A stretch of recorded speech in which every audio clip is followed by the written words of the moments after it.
Is a last resort. Some do it just for the fun of it. But for others, it's their duty, and they become heroes. Such was the case during D-Day, the largest paratrooper drop ever. Operation Overlord, the Allied invasion of Hitler's Fortress Europe, took place on June 6, 1944. While the courage of the soldiers who stormed the beaches at Normandy on D-Day is the stuff of legend, so is the high price they paid for that victory.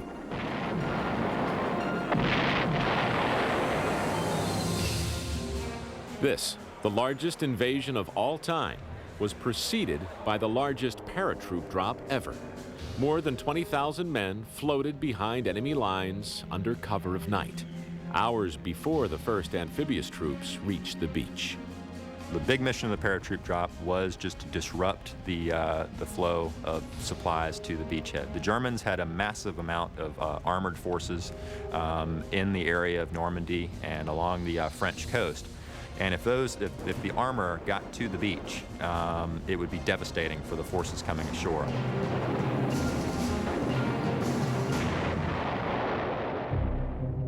The British and American paratroopers were carried over the English Channel by some 900 C-47 cargo planes.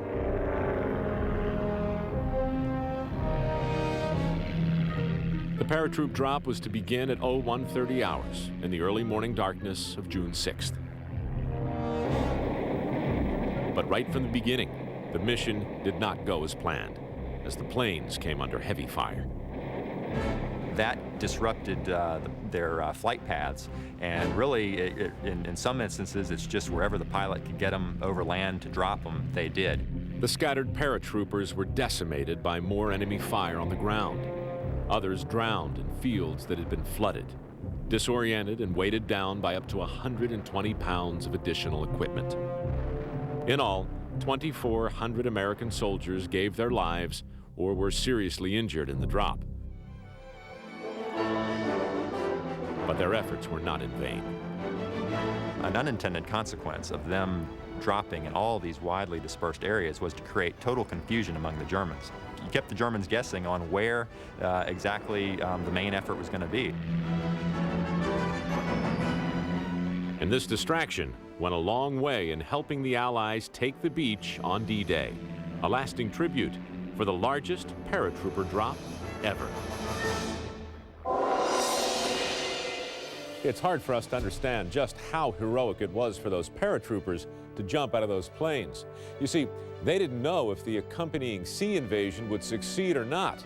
If it failed, they'd be stuck behind enemy lines with no hope of rescue. Don't go away. There's a lot more ahead on The Most. Still ahead, it's a stack of 2.5-ton blocks some 480 feet high. It's more than impressive. It's the last remaining wonder of the ancient world. And to possess it was to touch the Almighty. But what started the search for the most sought-after religious relic? But first, he was a man of peace, leading the masses to the sea. Find out what they did when they got there during the most peaceful rebellion. All still to come on The Most.